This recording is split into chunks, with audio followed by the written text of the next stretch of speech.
Okay, I hope that's not too bad. I'm trying to find a good spot here. Um,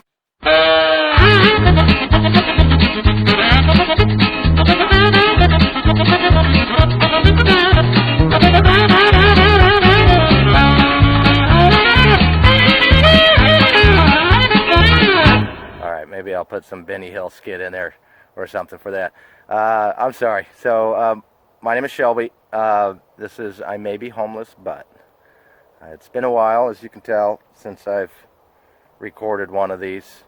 I may be a little high, not maybe, but that's okay. I can do this. So I wanted to talk today about. I hope I'm getting picked up here. Um, why am I choosing to be homeless? I mean, obviously, if I'm out here, I'm either being forced to be homeless or I'm choosing to be. So I wanted to talk about that today, personally, for me, for myself. I feel like right now I am choosing to be homeless. And so I want to talk about that. And I also want to talk about what it was like for me in the beginning and whether or not I really chose this or not. Maybe let you decide. But before I get into that, I want to talk about other people on living on the street in their cars. That happens a lot, actually. You know, not just college students who really aren't struggling, but yeah. But other people. A lot of people have planned their lives out well, and just one thing after another, maybe, or maybe something big just happened. Um, and maybe they wound up not being able to afford whatever it was that they were under. That happens. That happens to, I almost said the best of us, but it does. It can, and it does. But it happened to me. I was making more than enough to afford my lifestyle, plus everything else. But, I kind of caused that. Other people aren't in that story. Other people may not have caused it. Maybe there was a layoff or something that they never recovered from. Maybe, like I talked about before, injuries, on the job injuries, off the job injuries. I understand, and I do it myself. I want to do crazy things sometimes. But I'm reminding myself, because I'm out here on the street, that I really can't afford to do something stupid, trying to show off or be funny, and then end up injuring myself. I just can't do it.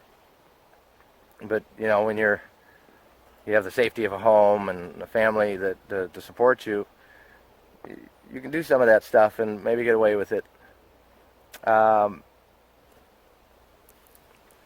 yeah, so then there's those incidences where somebody may have hurt themselves, and wound up, for one reason or another, whether drugs are involved or not. A lot of times drugs don't have to be involved. You just can't work. Doctor won't release you or something like that, or you just literally can't work. Maybe you're not in any pain or anything or any further harm, but you're not allowed to work, and disability takes forever to get. I heard years from somebody that it can take years to start collecting disability. Unless you are fortunate enough to have your home paid for, kudos to you, congratulations. I mean that. That's a smart move and a good move in life. So there are those people that make those kinds of choices, decisions in their lives.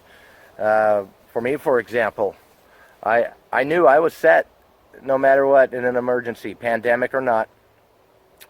I was a highly valuable asset at that government agency that I worked at, and I knew it. 100%, but I still messed it up. But that position, people out there find themselves gravitating to positions that they, if they think about it, are advantageous in other ways other than just collecting a check. Like, will I have work in an emergency of some sort? If the power goes out, do I still go to work? If there's a pandemic, do I go to work? Can I go to work? Will I be allowed to or forced to, maybe even? Those kinds of positions are nice to have. And they run across the board. And we've just seen it. Food service, trash service. Unfortunately, because you can't just stop cold turkey and alcohol, bars, or in some cases not bars, but the alcohol industry in one form or another, whether it was supermarkets or or the like, those kinds of things are a sure bet. If something goes south, that the government's going to try to keep them open. Also, any government job, well, many government jobs, not all, but even under those circumstances, sometimes people find themselves suddenly, somehow, facing homelessness. Maybe it's a terrible, nasty divorce. Maybe it was a disaster after disaster. That's hard to recover from, even if you've prepared. And we've seen a lot of people, even that have prepared in this, that are now struggling or starting to, or maybe a lot that aren't. And that's all about making the right decisions in your life, or not. For me, for example, not. But then you have other people, like vets, that come back to actually be homeless when they get back. 6-year tour, suddenly no job, maybe no parents in the area, no family that can support themselves, no VA support. What are you to do? Well, fortunately, you're usually prepared for that kind of life, but that doesn't necessarily make it any better, especially if you have a family or, you're trying to get back on your feet, whatever your situation is.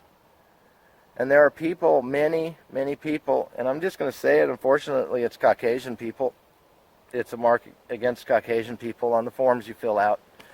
If you're a minority, you get a preference. If you're elderly, you get a preference. But even that's not enough to get you anything right away in many cases. A lot of people of all walks of life, all creeds and colors out here on the street. A lot of them have been told the same thing. There's not enough marks to get support to help you get into a place. This pandemic is kind of changing that in some tones, or for a lot of people, actually. And of course, you have people that that don't want to be off the street. Let's face it. You really do. Either because they've always been on the street, or they don't feel comfortable in society, or whatever it is.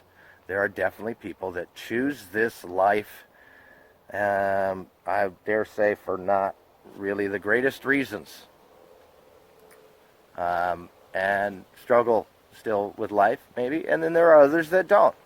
There are others out here that choose to live a life outdoors, maybe, for some, away from the responsibility of a house that you might not be able to keep till your death. A lot of these people do odd jobs, things like that, to make money. And then you have other people that are out here trying to make a buck off of poison.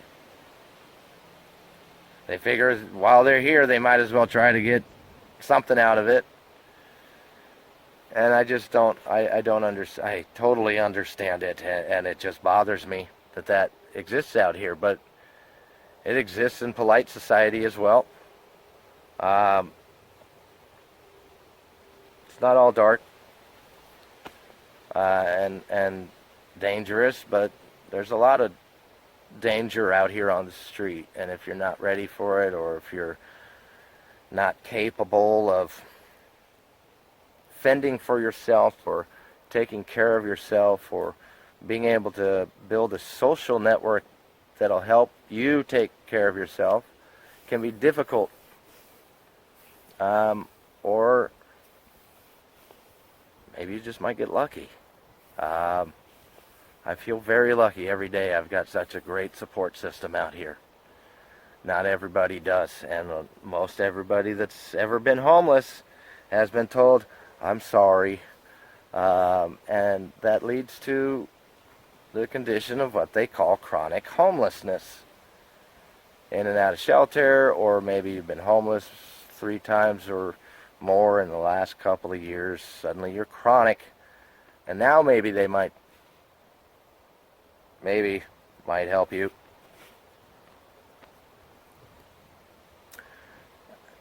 And that just gets to be defeating for most people, and some people just give up. I almost did. I did. I gave up. I will be honest, I gave up. But I've had a change of heart, a change of mind, a realization. I've already spoken of it. As I was leaving that house, I suddenly realized I had everything I needed, and I knew how to take care of myself, and I could and I would. And you cannot just step out of reality and pretend like tomorrow I can get a job and a place to live and reliable transportation, even if that is the bus, which is proven not to be quite so reliable, but whatever. It's just not going to happen, and that's okay. As teenagers, most of us start out at the bottom. Excuse me, this wind these last few days has been torture on my throat, my sinuses. Wow. But yeah, so for me personally now, I still have goals and dreams and plans. But, you know, having your bike stolen kind of derails you a little bit. You don't have to let it stop you. I was fortunate. I have a friend, not always a friend, who let me borrow a bike after I got mine stolen the other day, that I laughed about for 3 days straight. Still haven't reported it. If anybody sees a blue Cannondale in the area, it's guaranteed mine. It's the only one in the area. But anyway,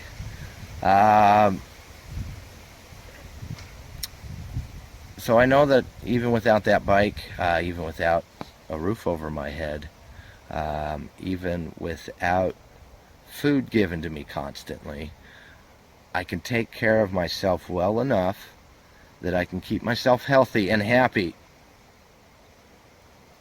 And so far I'm succeeding at that 100%. Not everybody is. A lot of people at Open Door today, for example, very negative.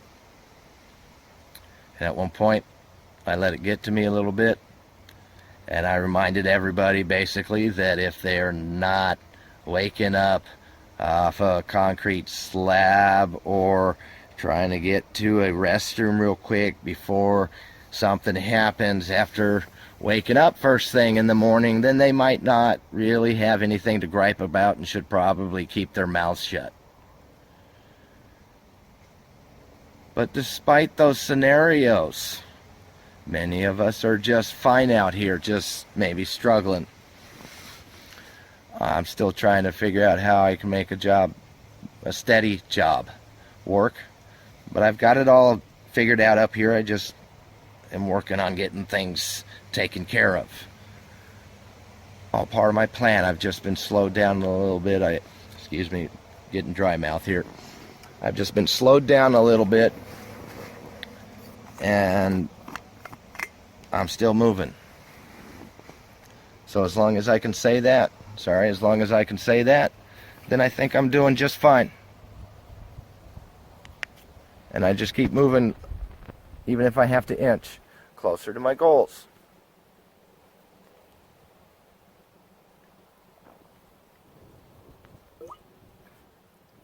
Very important, by the way, when you're out here. Sorry. Whether you're by yourself or not, whatever it is you're involved in or not, whether you're enjoying some festivities or whatever, you have to remember to take care of yourself. Like drinking water is something a lot of people will just forget to do. That's not good for you. Dehydration can set in quickly out in the wind and the heat. So things like that I've learned out here, or just common sense, tell me that I can do this. And I know this, and that's what my mind is set on, is I know I will succeed. It will just take me longer than what I was hoping for. Now that I don't have a house and a shower to get me by first thing in the morning, I got to find something else to make it work. And that's it. And so because of that, and because I know at some point I will be in a place where I can start taking care of financial responsibilities, that I will do so at some point, and will continue to move towards that. And as long as that is the case, I don't mind living on the street. Like I said, I have friends who help me, dear friends, wonderful people. Most of them women from the shelters. They're such nice ladies. Care about each and every one of them very dearly. Most of them have wonderful marriages. Not everybody does, but so what? Sometimes two people don't work out and they need to go their separate ways. Maybe they can be happier separated. But, you know, it doesn't matter, whatever your walk of life is. You can be on one side or the other of the fence. And I'm very fortunate to have people who have kindness in their heart to help me out here. And most of us do, but not to the extent that others do. But then there's also taking care of yourself. I know if I need to, I can go find some money somehow if I don't have a job. I know once I have a job, I'm set. But that's just me today. That's not how I've always viewed it. Homelessness. Dreaded it, feared it for more than a year and a half. Through depression, but also through trying to find work and not being able to. And then having a job actually that screwed me up almost every paycheck for 3 months straight. For 3 months straight, I was late on my rent, and I was having to borrow money from a dear friend. And that helped me get by, and every time I got paid, I paid him right back. And then it just kept happening again and again and again. And for a while, I spent 6 months working, afraid that I was going to be homeless at the end of the month because of that. They even took out a full paycheck one time for child support. Don't get me wrong, ladies. I didn't mind paying the child support. I just wasn't set yet in my life to be able to afford to do so, and I knew that. But beyond that, they're not supposed to take your full check, and that, again, put me in that situation. So here I am for more than a year and a half, just dreading it, and see it marching closer and closer and closer, and then at some point I am just allowing it to rush into my life. And the entire time I didn't see it as something I could avoid. I didn't. I just didn't know when it was going to happen. And I focused on it, and I see now that I made it happen. The thing that I feared the most, and I kept doing this in my life, but I'm not going to talk about those other things right now. The thing I feared the most at that time, at that point in my life, other than losing my boys forever, was becoming homeless. And every month, at least when I was going through depression, but then also before that at times, every month I was trying to make it, it seemed like. Now that I look back on it, even then it was like I understood that I was bringing this upon myself. It's like I was wanting it to come. And then it did, and it became a nightmare for me. And I left. I left a somewhat unsafe environment, but it was more unsafe for the woman that I was staying with because of her mental issues. I won't ever talk about her in a bad way. Many of us have mental issues. I've been fighting with mine for how many decades?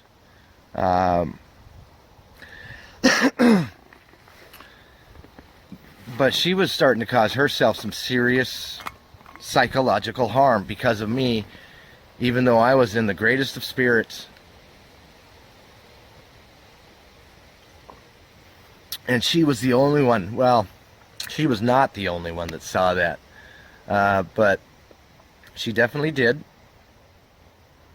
And when it got worse and I realized that she was doing all of these things to herself, even physical pain that she was causing herself, was because of me and me being there, I just suddenly one night, just after trying to go back there one more time, I told her I was sorry that I couldn't do it anymore, and to her, and that I appreciated the graciousness that she had to allow me to stay there for so long.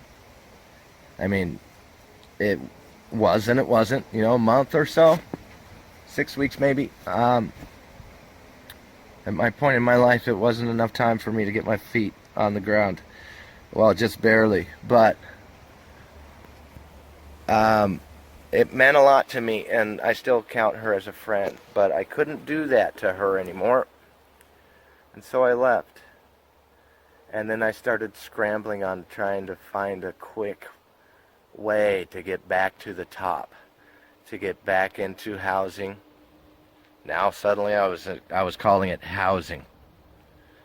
Wow, it's not even the same vernacular.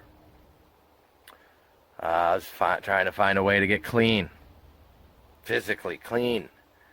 Dirt, grime, on a regular basis. I was struggling with that, but I found a way before. I can do it again. And trying to find a way to get the perfect job right away so that I could get myself right back on my feet and being able to provide myself and whatever, my family and whomever, support in society. But I didn't, it was just, I needed to get a job so that I can start getting my bills paid and tax or whatever and child support and whatever. That's how I was viewing it. And I needed a quick solution to that, and that's what I was trying to find. So in the beginning, I definitely was not choosing this life. I was avoiding it. I didn't call myself homeless. I said I'm not about to be homeless. I'm not trying to be homeless. And I wasn't. And I was trying to give it my all to make that happen. But my vision was a little foggy. But it also didn't help that COVID hit, of course. But after riding this rodeo now for almost a year,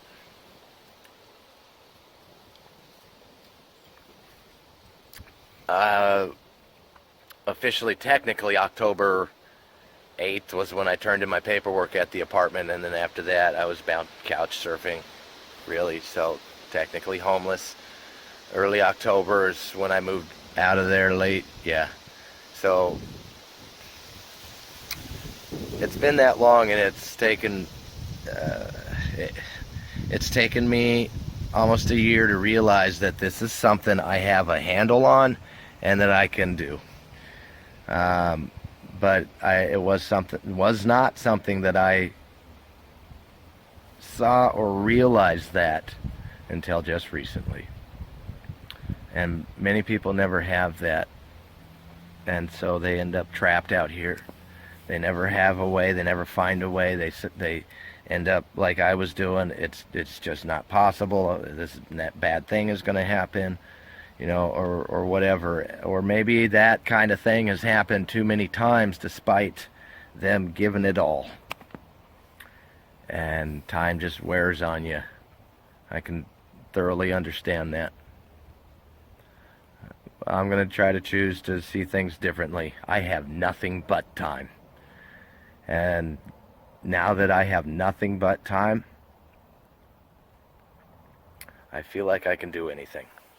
And I know this. And it's not just that, but it's a big part of it. And so until I can assuredly support myself and know that I can get back on my feet, this is the life that I'm going to live, and I'm going to do it my way. And that's not going to be dealing with negative people. That's my number one thing right now. You can be so much happier in your life if you just stop hanging out with the negative people. Go find some birds to hang out with. They're a lot nicer. They actually come up to my tent sometimes. It's amazing. Or, nice people.